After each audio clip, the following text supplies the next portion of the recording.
Hey, yo, tell him where you been. Porto, Portugal. Hi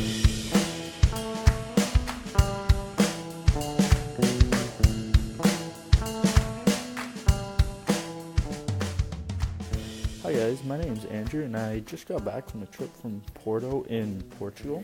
I'm going to tell you a bit about it. I had a great time.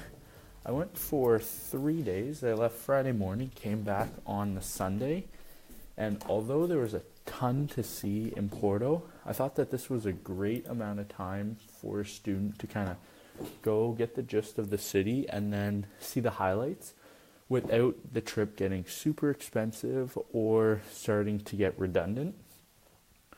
So, first of all, I flew with Ryanair from Frankfurt International to Porto. Ryanair is wonderful because it's a cheap airline where you don't have to worry about paying a lot of money, especially for a small trip like this. So I think the actual flight itself was only 15 euros each direction. So once I arrived in Porto, it was really easy for me to get around. I took the metro from the airport to the city center, only taking about half an hour and about 2 euros. And then from that, I kind of just walked around the city waiting for my other friends to arrive. Porto is definitely a really nice city to walk around. I'd highly recommend you go through it. There's a lot to see, and the coastline is super beautiful. So then another few things I did while I was in Porto was once my friends arrived, we rented scooters from a company. I can't remember the name, but I'll link it down below.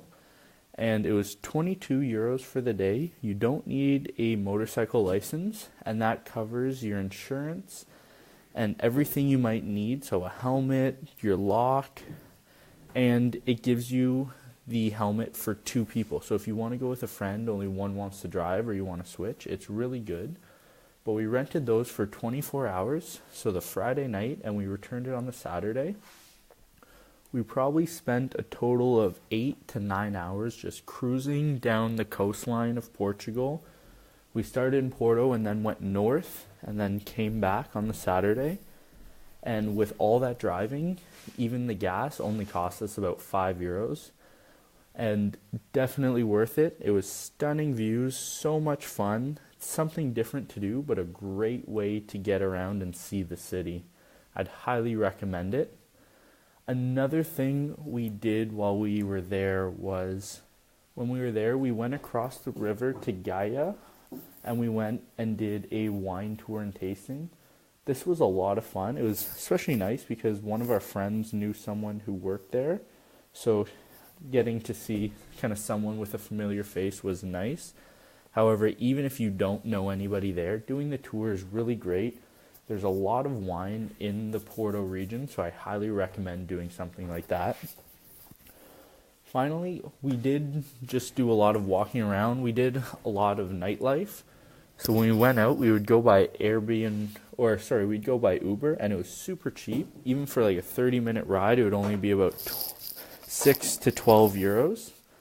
And there's a lot of bars and concerts going on, so it's definitely a fun place to go if you're a student or you just want to go see a place with a nice nightlife. And finally, for what we did, because we were 7 people, we found it easiest and cheapest to find an Airbnb to stay. So we found one that wasn't super unreasonable. It ended up being about $40 Canadian per person for the 2 nights that we stayed there. And it was right downtown near Trindade, or however you pronounce it, station. So it's right downtown, had a wonderful view, and even on the Airbnb website it said it was Insta-worthy views, and it definitely lived up to the expectation. So I'd highly recommend, if you're going to go to Porto, you don't need a ton of time to see this city, but it's one that you definitely want to have about 2 days so you can walk around, see a bit of the nightlife, see some of the tours for the wine, and I'd highly recommend renting the scooters. I can't stress how much fun we had on it, and I hope you guys go, and I hope you have a great time. Thanks. Thanks for listening to the 365 Days of Travel Stories podcast. Head over to 365daysoftravel.com for more info on this and every other trip. We'll be back tomorrow with another story designed to give you a little taste of another place on this great planet.